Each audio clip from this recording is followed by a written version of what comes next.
नमस्कार, स्वागत आहे तुमचं आजच्या एका नवीन आणि अजून माहितीपूर्ण व्हिडिओमध्ये। इंदुरीकर महाराजांची कन्या ज्ञानेश्वरी देशमुख आणि साहिल यांचा साखरपुडा समारंभ पार पडल्यानंतर साखरपुडा समारंभाचे व्हिडिओ क्लिप्स जेव्हा व्हायरल झाले त्यावर अनेक लोकांनी आपापल्या परीने निगेटिव्ह कमेंट, निगेटिव्ह टीका केल्या। कारण महाराज आपल्या कीर्तनाच्या माध्यमातून सांगायचे की लग्न साधी करा, अवाढव्य खर्च करू नका। लग्न साधी केली तरी देखील मुलं होतात आणि महाराजांनी मात्र अगदी राजशाही थाटात साखरपुडा सोहळा संपन्न केला।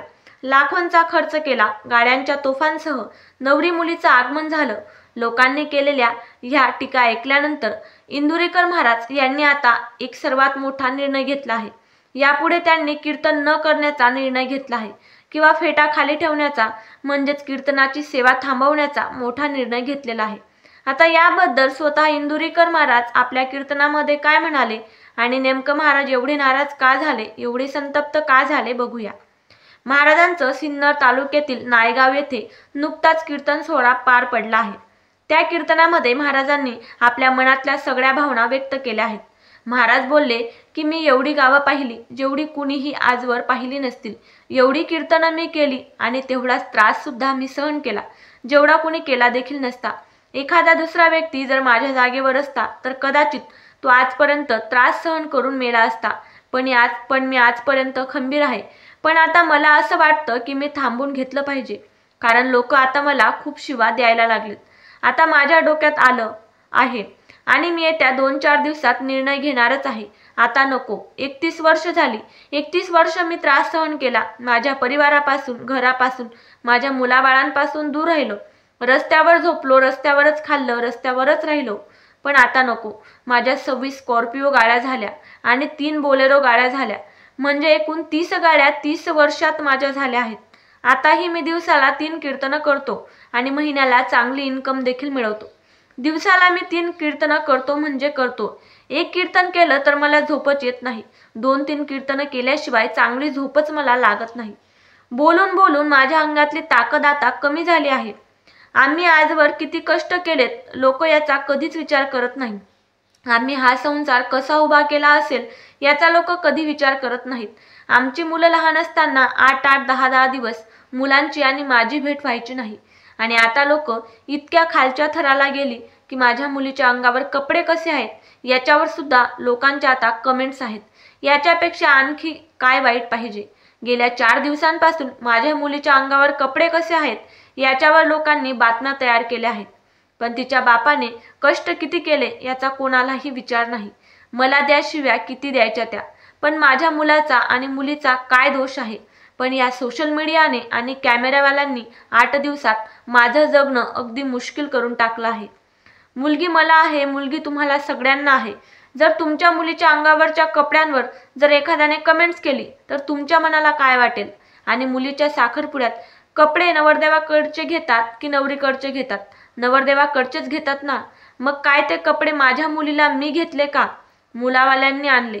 मग एवढी तरी क्लिप टाकणाऱ्यांना लाज वाटली पाहिजे ना की इंदुरीकर महाराजांना बदनाम कसं करायचं।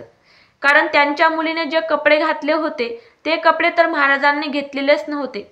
माणूस नालायक असला पाहिजे, पण किती। आणि त्याच्यामुळेच मी आता कंटाळलो आहे।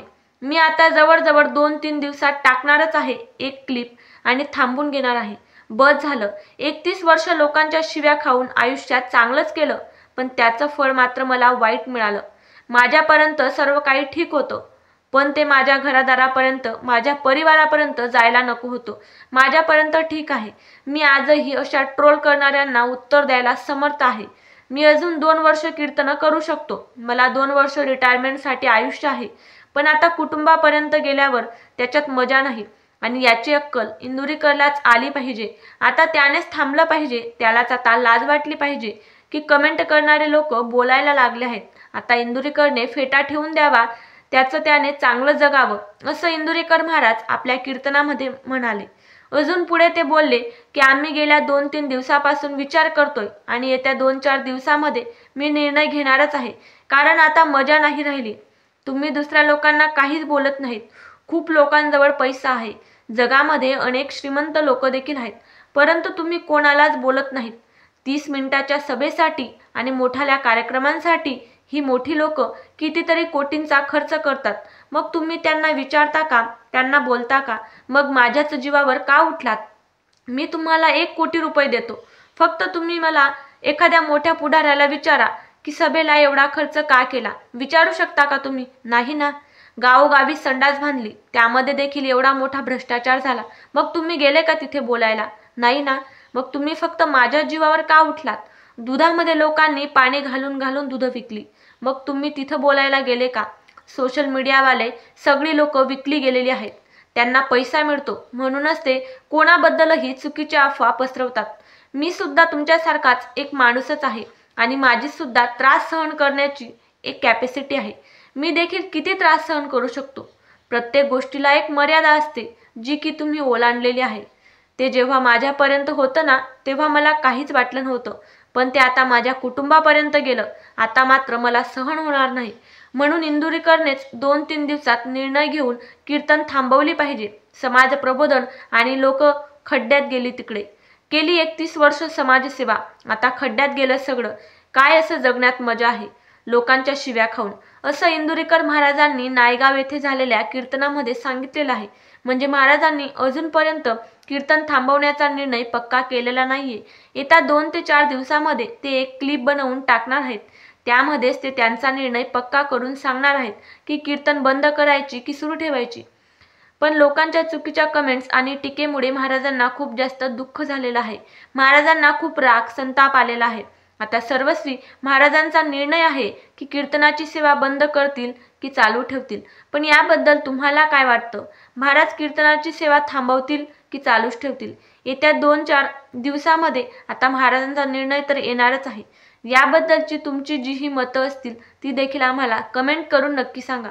पण एक गोष्ट मात्र लोकांना खटकली आहे, ती म्हणजे जरी कितीही राजकारणी किंवा श्रीमंत लोक असली, ते कितीही पैसा उधळत असली, परंतु ते समाजामध्ये असं कधीही सांगत नाहीत किंवा बोलत नाहीत की कोणी कसं वागावं, मुलांची लग्न साधी करावी, पैसा उधळू नये, मुलींवर, सुनांवर समाजातील लोक टीका करत नाहीत. म्हणून कोणीही अशा लोकांना बोलायला जात नाही. महाराजांना ट्रोल यामुळेच केलं गेलं कारण महाराज आपल्या कीर्तनामधून मुलींना आणि सुनांना बोलतात. म्हणूनच लोकांनी देखील महाराजांना प्रतिउत्तर म्हणून त्यांच्या मुलीला आणि त्यांना बोललेलं आहे. असं देखील काही लोकांकडून महाराजांना उत्तरं येत आहेत. असो, आणि ज्यांना महाराजांची कीर्तनं आवडतात, प्रबोधनाचं काम आवडतं, त्यांनी आणि ज्यांना आवडत नाहीत त्यांनी देखील आपापल्या परीने कमेंटमध्ये तुमची मतं नक्की सांगा. बघूया किती लोक महाराजांना लाईक करतात, किती लोकांना महाराजांचं समाज प्रबोधनाचं काम आवडतं आणि किती लोकांना महाराजांचं हे वागणं आवडलेलं नाहीये.